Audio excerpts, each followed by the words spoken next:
Boa noite, amada e linda Igreja do Senhor. Boa noite também a todos quantos nos visitam nesta noite, nos dão a honra de sua presença. É com alegria que também nós os cumprimentamos. E a todo internauta que interage nesta noite também, sinta-se esse internauta abraçado, querido. É uma alegria tê-lo também como ouvinte, assistente desse culto, e é com alegria que online nos abraçamos e desejamos a você um feliz culto, uma presença gloriosa de Deus na sua vida. A temática desta noite está posta e é andando nas pegadas de Cristo. Andando nas pegadas de Cristo. Muito bem. Ao termos essa temática, ou andando nas pegadas, e é nas pegadas mesmo, sobre as pegadas, sob o comando delas, é que nós imaginamos e nos detemos e procuramos vislumbrar algo maravilhoso. Por exemplo, num campo minado, num campo onde se trava uma batalha, num campo onde foram engendradas forças armadas que colidiram e que se confrontaram, existe sempre o que nós chamamos de demarcação. Existe nesse campo minado, o nome está dizendo minas, que ao serem pautadas, caminhadas por alguém, pelo exército, ou pelos guerreiros, ou pelos guerrilheiros, eles procuram evitar pisar nas minas, para que não haja uma explosão. Então, a palavra de Deus, andando nas pegadas de Cristo, significa dizer andar como ele andou, andar de fato como ele andou. Então, eu quero ler, abrindo esse culto maravilhoso, a palavra de Deus no Evangelho, não ainda, no livro do profeta Isaías. Isaías, capítulo 55, versículos do 6 até ao 9. Será lido, portanto, esse trecho de Isaías 55, de 6 ao 9. Muito bem. Buscai o Senhor enquanto se pode achar. Invocai-o enquanto está perto. Deixe o perverso seu caminho, o iníquo os seus pensamentos. Converta-se ao Senhor, que se compadecerá dele. E volte-se para o nosso Deus, porque é rico em perdoar. Porque os meus pensamentos não são os vossos pensamentos, nem os vossos caminhos os meus caminhos, diz o Senhor. Porque assim como os céus são mais altos do que a terra, assim são os meus caminhos mais altos do que os vossos caminhos, e os meus pensamentos mais altos do que os vossos pensamentos. Senhor Deus, como é louvável adorar-te, como é bom nos reunirmos na tua presença, tu que nos diriges, tu que nos colocaste aqui para adorar-te, congregados, já sendo entre nós desenvolvidos 5 minutos de oração. Já tivemos uma linda e gloriosa ministração, lindos e gloriosos louvores, e agora também capacita-nos para que possamos desempenhar aquilo, Pai Santo, que tu queres, que tu almejas, que tu desejas para a tua igreja, e desde já agradecemos ao Senhor pela unção delegada a esse maravilhoso ministério de louvor, que já trouxe a tua glória aqui na presença da igreja, com a igreja, para a igreja, e por isso pedimos a mesma misericórdia, o mesmo amor e a mesma entrega que o Senhor tem para nos dar nessa noite, em nome de Jesus, amém. Muito bem, queridos. Então nós lemos Isaías 55, de 6 ao 7, que é de uma significância, uma relevância gloriosa para a igreja, porque versa sobre o pensamento de um Deus altíssimo, de um Deus sublime, de um Deus maravilhoso. Por isso que nós, nesta noite, queremos nos ater a isso, a essa visão gloriosa, E andar sob ou nas pegadas de Cristo é também andar nas pegadas do Deus Altíssimo. Ele é Cristo, o Deus Altíssimo, o Deus a quem adoramos. Aquele que foi concebido nas entranhas do Pai, que pairou com seu Espírito Santo sobre Maria e a envolveu, fazendo com que nela, Emmanuel, Deus conosco, se humanizasse, como diz Filipenses capítulo 5, e se tornasse homem para que nos desse o seu sangue, para que fôssemos por ele salvos. Muito bem, então o Senhor diz algo glorioso: buscai o Senhor enquanto se pode achar. Invocai-o enquanto está perto. Olha que coisa tremenda. Nesse momento, igreja, nós nos atemos, porque é lindo sabermos isso. Buscai o Senhor enquanto se pode achar, há tempo, sempre que houver vida, há esperança. Invocai-o enquanto está perto da igreja, enquanto pode ser alcançado por você que nos ouve pela internet, por você que nos visita, pela igreja que o ama, que o adora, e ele pode ser então achado porque está perto. Deixe o perverso seu caminho, iníquo os seus pensamentos, converta-se ao Senhor que se compadecerá dele e volte-se para o nosso Deus, porque é rico em perdoar. Porque os meus pensamentos não são os vossos pensamentos, nem os vossos caminhos os meus caminhos, diz o Senhor. Porque assim como os céus são mais altos do que a terra, assim são os meus caminhos mais altos do que os vossos caminhos e os meus pensamentos mais altos do que os vossos pensamentos. Muito bem, igreja do Senhor, e é por isso que nós somos adoradores e nos convertemos a um Deus Altíssimo, Todo-Poderoso, porque sobre esse termo Altíssimo, nós podemos nos ter como certos de que a Bíblia diz em Salmos 89, verso meia dúzia: pois quem nos céus é comparável ao Senhor? Entre os seres celestiais, quem é semelhante ao Senhor? Então, se nos céus, nos espaços siderais, nas grandiosas dimensões desses espaços de primeiro, segundo e terceiro céu, repletos de galáxias, milhares e trilhares de estrelas, o Senhor livremente reina, e não há nome que se possa comparar ao dele. Imagine na terra, é que não há mesmo. Então, quando nós andamos nas pegadas desse Deus Altíssimo, quando nós andamos nas pegadas de Cristo, nós estamos andando nos caminhos, nos pensamentos de alguém que é elevadamente maior do que nós, do que os nossos pensamentos, do que os nossos caminhos. Porque não há sobre a face da terra ninguém que tenha dado a sua vida e ressuscitado dentre os mortos, ninguém que quando foi assassinado para dar a sua vida, porque coube a ele oferecer-se, ninguém tirou a vida dele, ele a deu espontaneamente. Houve aqueles primitivos ou aqueles apóstolos que deram a sua própria vida para mostrar e para, ao serem inquiridos, testemunharem que ele vivia. Então muitos foram assassinados, chacinados e não negaram de que ele ressuscitou. E assim foi, e é a história, e foi na história, e a palavra de Deus é rica em exemplos daqueles que foram testemunhas oculares, viram a sua glória. Então, buscai o Senhor enquanto se pode achar, invocai-o enquanto está perto. O Senhor é maravilhosamente benigno, é rico em perdoar, e por isso ele esbanja perdão, ele esbanja misericórdia para aqueles que o buscam. Muito bem. Há uma outra questão muito maravilhosa e muito bem colocada. A pastora recentemente pregou maravilhosamente sobre a santificação e sobre o dever que tem o cristão do confronto, de renegar-se, de negar o seu eu, a sua natureza humana perfeita.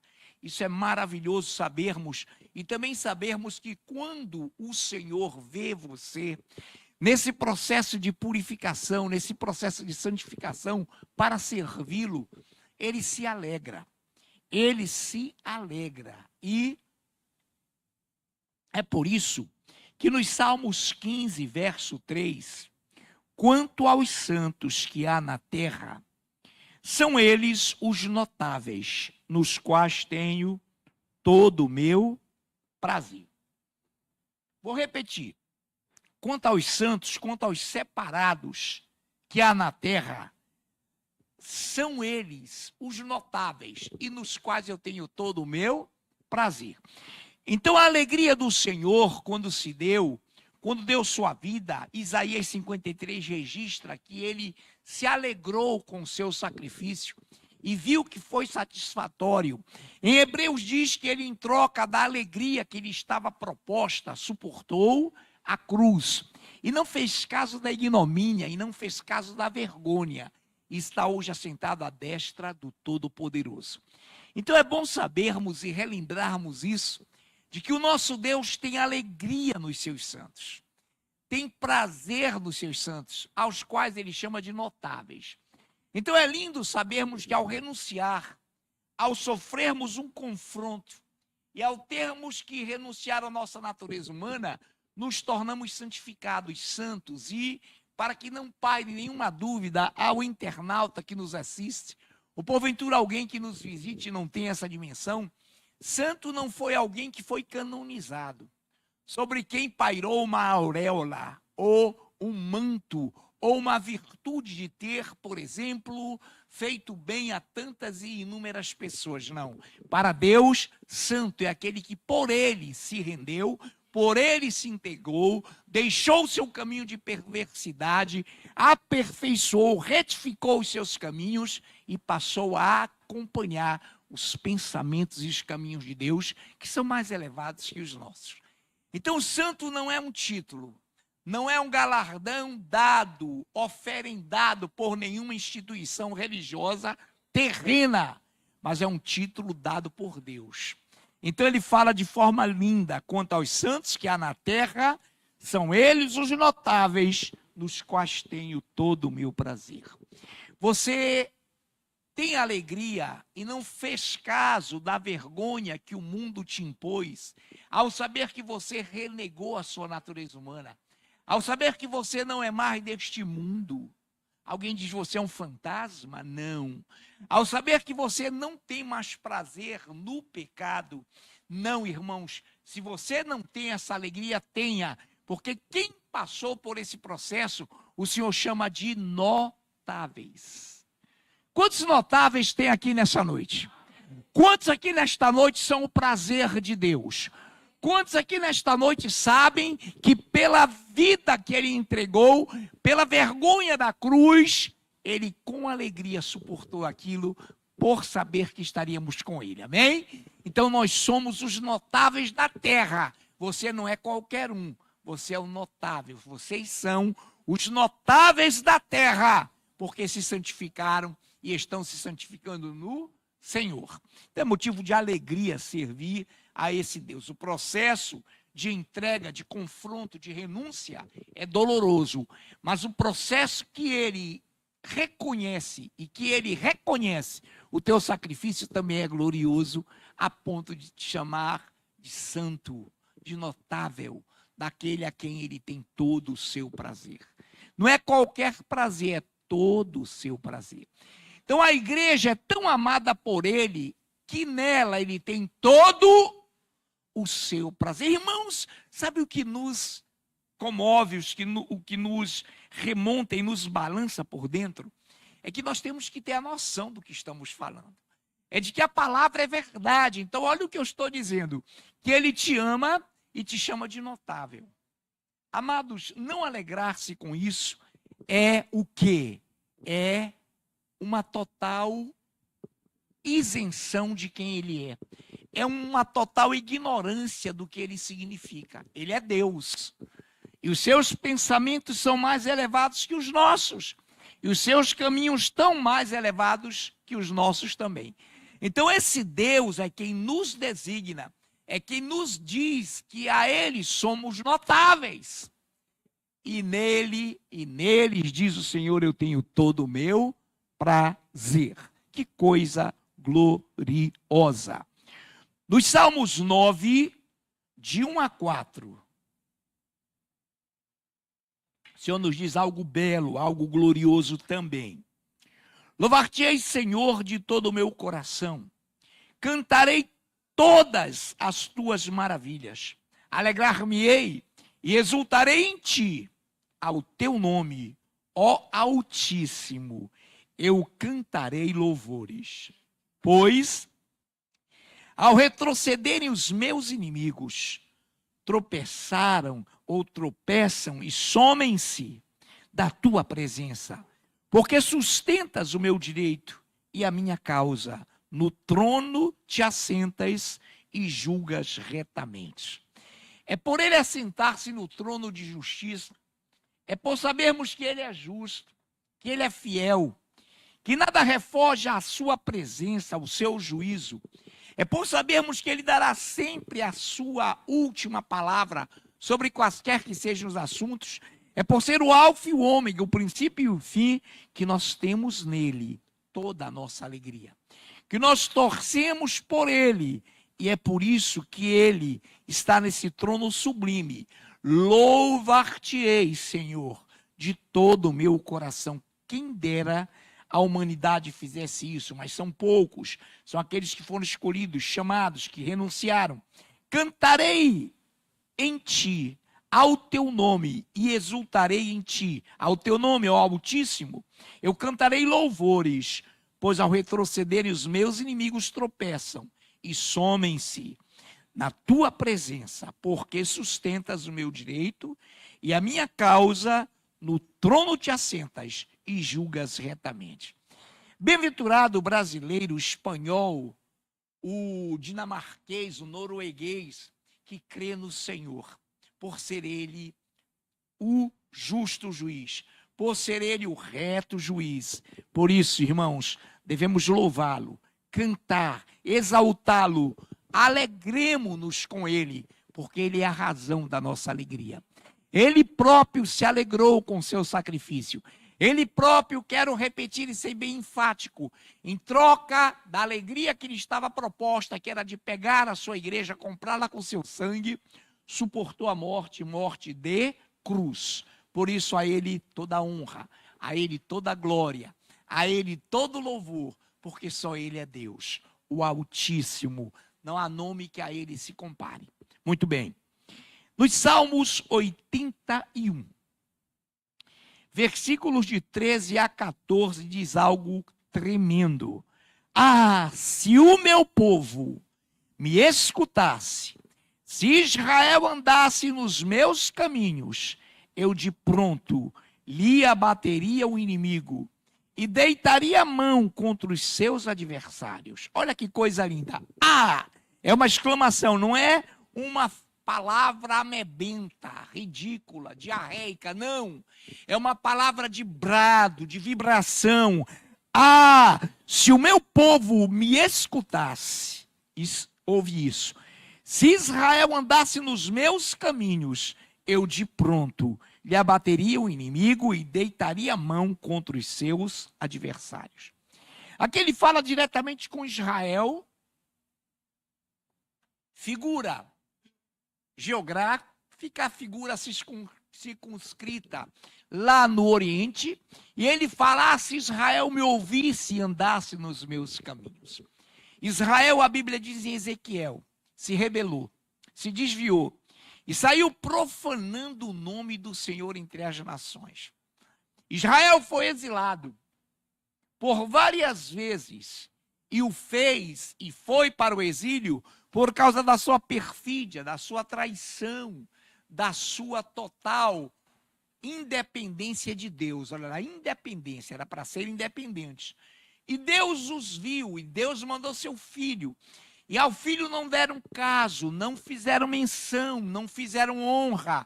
Muito pelo contrário, menearam a cabeça, sorriram, cuspiram. E a Bíblia nos relata de que Cristo falou, Jerusalém, Jerusalém, que matas os profetas e apedreja aqueles que te foram enviados. Quantas vezes, Jerusalém, eu te quis reunir como uma galinha junto os seus pintinhos debaixo das asas, e vós não quisestes. Aí ele fala para as mulheres que batiam no peito, que choravam, que pranteavam porque ele estava carregando aquela cruz, porque ele estava sendo vitupério, ignomínia, sangrando. E ele falou: não choreis por mim, mas chorais por vós e por vossos filhos. E todo mundo conhece o Holocausto, conhece a história trágica que se abateu contra os judeus pelo fato de eles terem negado o Senhor. Mesmo tendo negado o Senhor, mesmo tendo arrancado do peito de Deus essa expressão: se tu, Israel, andasses nos meus caminhos, eu de bate-pronto, eu de pronto abateria os teus inimigos e romperia contra os teus adversários. Pastor, o que temos nós com Israel? Tudo. Quando Jacó lutou com o anjo do Senhor e o anjo, o próprio Deus, se deixou por ele envolver na sua teofania, na sua colocação de dar-se para que Jacó se tornasse Israel. Nós também somos Israel. Então hoje, e ainda hoje eu penso, isso nos vem à memória, quando nós devemos refletir: se nós, igreja, andássemos nos caminhos do Senhor. Se nós, igreja, estivéssemos de pronto, fazendo valer em nossas vidas os decretos, os preceitos, os mandamentos do Senhor. O que ele faria? De pronto abateria os nossos inimigos e faria com que os nossos adversários caíssem. Se toda a igreja do Senhor, olha o que eu estou falando toda, porque não são todas, uma minoria, mas se toda a igreja do Senhor soubesse a quem adora e andasse nos caminhos dele, esse império togado já teria caído, já teria sido impactado, já teria sido rompido. Quantos creem nisso? Mas ele vai derrubar a si mesmo. Quantos podem aplaudi-lo? Aleluia!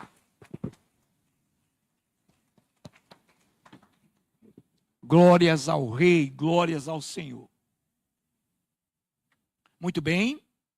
Então, nesta noite, eu quero também ler uma parte escatológica linda sobre esse Altíssimo que nos deu todo um caminho já pronto para pisarmos nesse caminho, nas suas pegadas. Daniel 2:35, minha linda, ungida e amada pastora Nayufi. Daniel 2:35, o Levi já vem na sua velocidade de Deus, que é ele hoje o volante. Ele vai trazer o microfone, já trouxe até a pastora Nayufi. Daniel 2:35. Pastora. Então foi juntamente esmiuçado o ferro, o barro, o bronze, a prata, o ouro, os quais se fizeram como a palha das eiras do estio. E o vento os levou, e deles não se viram mais vestígios. Muito obrigado, pastora. Pastora leu Daniel 2:35. Obrigado, minha linda. Então foi juntamente esmiuçado o ferro, o barro, o bronze, a prata e o ouro, os quais se fizeram como a palha nas eiras do estio. Aí eu vou continuar. E o vento os levou, e deles não se viram mais vestígios.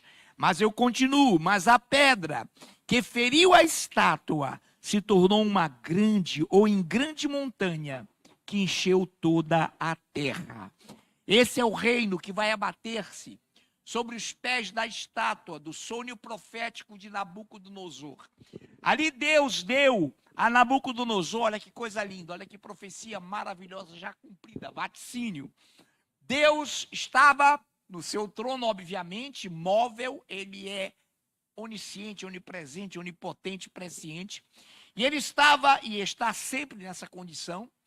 E o rei Nabucodonosor, pensativo, numa noite de insônia, antes de dormir e recolher-se à sua recâmara, ele falou assim: Senhor, como será, depois de muito tempo, depois que o meu reino passar, depois de tudo, Senhor, prosseguir, como serão as coisas? Como serão e acontecerão as coisas? Aqui está uma visão profética que qualquer professor que tenha dignidade, entenda alguma coisa, deveria ter como noção. E é histórico, é comprovado. Então, Deus deixou que ele dormisse, uma insônia ferrenha. Ele dormiu e sonhou. Teve um sonho tremendo. Teve um sonho estupendo. E depois desse sonho, ele resolveu testar os seus sábios, os caldeus, os seus necromantes, os seus astrólogos. E ele resolveu fazer o seguinte. Ele disse, olha, é o seguinte, eu quero que vocês me revelem o sonho. E a maioria, como você pode remontar-se a José, lá no Egito, mas a maioria disse não. O senhor conte o sonho e nós daremos a interpretação. Isso é um ardil de todo pilantra. Isso é um ardil de todo falso profeta. Isso é um ardil de todo encantador, de todo aquele que não tem a palavra no seu coração. Ele falou, não, não, não, não. É o seguinte, vocês terão que me contar o sonho. Meu irmão, contar o sonho, não pode, rei. Diz, olha, ou vocês contam o sonho ou nada feito. Vocês têm que contar o sonho, obviamente, em cima do que se foi contado, revelem. Aí você conhece o alvoroço, a confusão, a correria. Houve alguém para revelar esse sonho? Não houve. Mas houve alguém lá dentro da Babilônia que se levantou para revelar esse sonho? Quem foi ele? Daniel. Então um copeiro, e você sabe da história, ouvindo aquilo e vendo, poxa, o rei quer alguém, o rei vai mandar matar todo mundo se não contarem o sonho, o rei está meio invocado, o rei está com a macaca. É isso mesmo que eu estou contando? É que com a macaca eu não sei, mas alguém vai dizer mesmo dia que tem macaca aqui, não procure não. É um termo expressivo, né?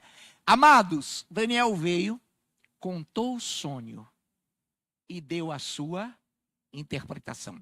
E na história, nós, os estudiosos, fomos estudar a significação desse sonho. O rei Nabucodonosor sonhou a partir dele próprio, do seu reino. Então esqueçam o faraó, esqueçam o Egito, ele sonhou a partir dele, e Deus deu a partir dele. Ele sonhou com uma estupenda, imensa, grandiosa estátua. A cabeça era de ouro fino, de ouro reluzente. O braço e os peitorais de prata. O ventre de bronze. As pernas, os quadris de ferro. E os pés, mistura de ferro e barro. Então aí nós começamos e a história veio à tona. E descobriram os estudiosos, e os estudiosos descobriram que a cabeça de ouro era o reino de Nabucodonosor. Que ao ser derrubado, entraram no poder os medos e os persas, os braços e os peitorais de prata. E depois desse império duplo de Ciro e Dario, entrou o império grego de Alexandre o Grande, o império macedônico, o império grego.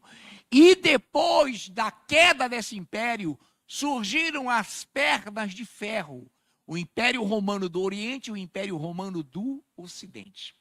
E no final foi a bipolarização, foi a polarização, por isso bi, de duas potências mundiais chamadas de Estados Unidos da América e União das Repúblicas Socialistas, que já não existem, a Rússia, que te perfilaram como os pés, bipolarização. E todo mundo tornou-se polarizado em torno do ferro, do da ditadura comunista, o ferro inquebrável, o ferro inflexível, melhor dizendo, e o barro, a democracia frágil do povo que vem do grego demos. E por aí nessa bipolarização estiveram entronizados Estados Unidos e União das Repúblicas Socialistas Soviéticas. O mundo todo bipolarizou-se nos pés da estátua. Mas a Bíblia diz, irmãos, que desses pés surgiram 10 artelhos, 10 dedos, que serão 10 nações confederadas que já existem. E no meio delas um chifrezinho, no meio dos dedos, que será o anticristo. Mas o sonho diz, e a palavra lida pela pastora diz algo lindo. Então foi juntamente esmiuçado o ferro, o barro, o bronze, a prata e o ouro, os quais se fizeram como palha nas eiras do estio. E o vento os levou, e deles não se viram mais vestígios. Mas a pedra que feriu a estátua se tornou uma grande montanha que encheu toda a terra. Temos um tempinho ainda. Então Jesus é a pedra angular que os construtores rejeitaram. Jesus é a pedra que voltará primeiro para arrebatar sua igreja, a primeira vinda, para as primícias, invisível. Depois virá visivelmente para que todo joelho se dobre, toda língua confesse, e ele pessoalmente destruirá o sistema mundano chamado de estátua do sonho profético de Nabucodonosor. Cairá o ouro, que ainda são as monarquias que existem, cairão o barro, que é a democracia, tão frágil, né? Tão dialética, tão retórica, mas que não existe. E o ferro, esse totalitarismo que existe. E aqui eu continuo lendo Daniel 2, para cumprirmos o tempo. Daniel 2, 44. Mas nos dias destes reis, o Deus do céu suscitará, levantará um reino que não será jamais destruído. Essa é a grande pedra, essa é a grande pedra. Esse reino não passará a outro povo, esmiuçará e consumirá todos esses reinos, mas ele mesmo subsistirá para todo sempre. Aplauda o rei.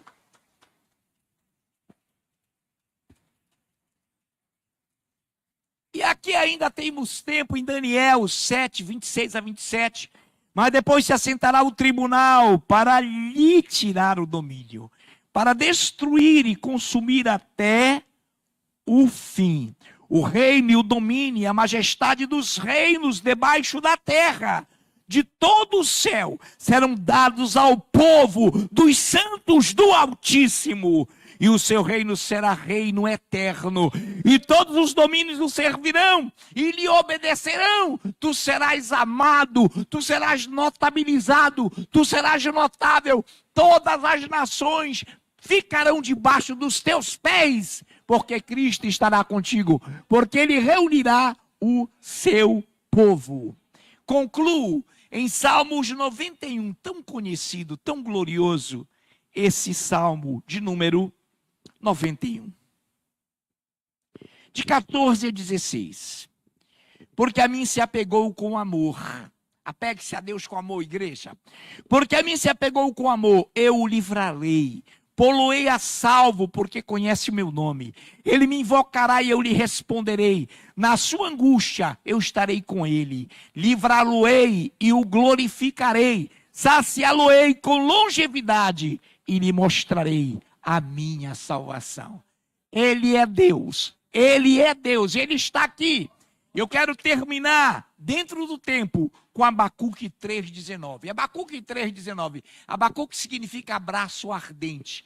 Abacuque 3,19. O Senhor Deus é a minha fortaleza e faz os meus pés como os da corça e me faz andar altaneiramente. Isso não é orgulho, isso não é soberba, isso não é ufanação. Significa dizer que em Cristo serás mais do que vencedor.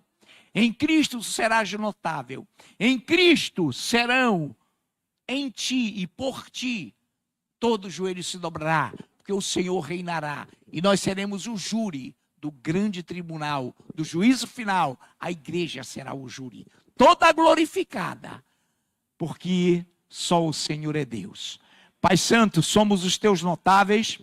Depois desse processo tão maravilhoso que trouxe a nossa pastora Nayuf, de confronto que os amados aqui têm trazido com muita alegria e com muita visão. Nós sabemos, Pai, que resta-nos um reino. É tão bom, Senhor, darmos a vida.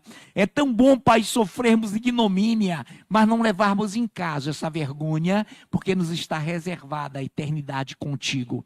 Seremos glorificados e adoraremos o teu nome. Que o ministério lindo de louvor venha e juntamente com esse ministério aplaudamos o nosso Rei.